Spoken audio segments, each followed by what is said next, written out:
Hey kids, this is Ivan. How you doing? I'm sick, but this video isn't about being sick. This video is about damage and death and all that kind of good stuff.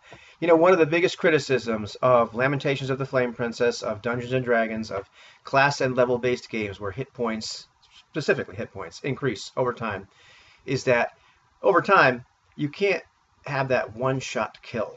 There's a lot of other games that maybe the characters become very competent, but there's always that chance that a character or one of their opponents can be knocked off in one shot, regardless of whatever their power level is. You look at something like Ubiquity, and the health never really changes. This is both a feature and a flaw for me, but this is not a video about Ubiquity. But my character has 5 health. If I increase one of his ability scores, it'll go up by 1. But a few hits can really kill that guy, and a really good hit by something could incapacitate him, and then he'd go right into that death spiral. Not so in Lamentations of the Flame Princess, basic fantasy role-playing game, Swords and Wizardry, etc. So I was thinking about that. I mean, part of the mojo, part of the vibe and the fun of something like Lamentations is, as you increase in levels, you have more hit points.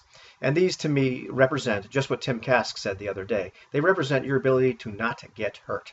So you're having your luck, your mojo, whatever kind of whittled down over time. You're getting a little bumped and bruised, but you're not taking mortal wounds until you finally fall to 0 hit points, and then you're in really big trouble. In this game right here, you hit 0 hit points, you are unconscious.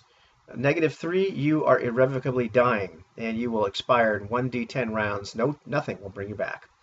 And if you hit -4 or greater, you just killed instantaneously. Now, I thought about it though. There's, here's a conundrum. You're an archer, and you get this great shot at the enemy leader, and say the enemy leader is, we'll say he's got 27 hit points. It's whatever level fighter or whatever the heck he is. He's on the tower or the wall. Then you've got this great recon position. You got this great aim. You can hit this guy, and you're thinking, man, in a lot of stories we should be able to take this guy out. And let's not even go to the place where Smaug got taken out by Black Arrow. By Bard. Not a bard, but Bard. But anyhow, so how do you dupe that sort of thing? Do you want to dupe it at all? I think it's kind of a cool idea. It's something that it requires buy-in from the players, though, because they have to realize that, hey, I can expire just as fast as I can kill somebody else. And so to me, the easiest thing to do, and I mentioned this in another video, that's why I decided to make this one and just make it about this, is to use like a critical hit. And for me, the way to do a critical hit is the way that modern games or modern D20 games do it, where you roll a 20 and then you have to roll again to confirm the armor class. Why would you do that? Because, I made a video about this a long time ago, but the short answer is, if you're just making all 20s critical hits, then that has the really odd effect of making the guy that is really lousy at hitting, a higher percentage of his actual hits become critical hits than the guy who's really good at hitting. If you need 18 or better on the die, natural rolls on the die to hit somebody, then 25% of the time your rolls are critical. Whereas if you need something like an 11, then only 10% of the time your rolls are critical. That makes no sense. So you roll a 20, you confirm it. Instead of doing something like double damage, how about at that point your target has to make a death save? In Lamentations lingo, that would be the poison save, but that is the instant KO effect. All right, they don't make the death save. Well, then they die. How about that? Or you could be a little bit nicer and say, all right, you've been reduced to 1 minus 1d4 hit points, and then roll a die and see where they end up. Are they at 0? Are they at -1, -2, or are they at -3 and irrevocably dying? That's a little nicer. It gives you the and I imagine for non-player characters, we'd probably just say they're dead.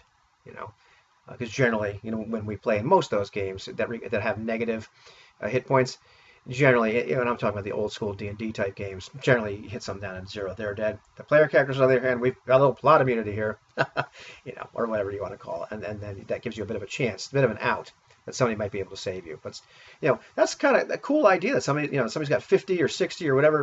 That's a ridiculous amount for Lamentations. But a good chunk of hit points can be taken down in one blow.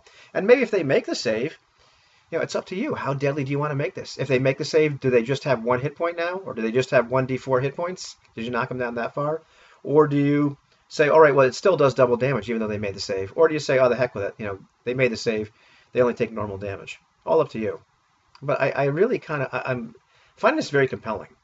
I'm going to talk to my groups and see if they're okay with using this, because I like the idea of something like the instant kill, because that is something that is missing from Lamentations and other games like it.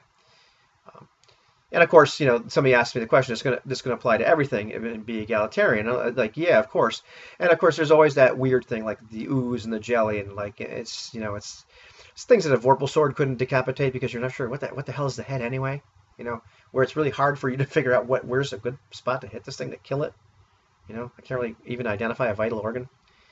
So I think it would be a little discretionary, but for the most part, I kind of like this little house rule. So what do you think about all that? Too deadly? Not deadly enough? I'd like to hear your opinion.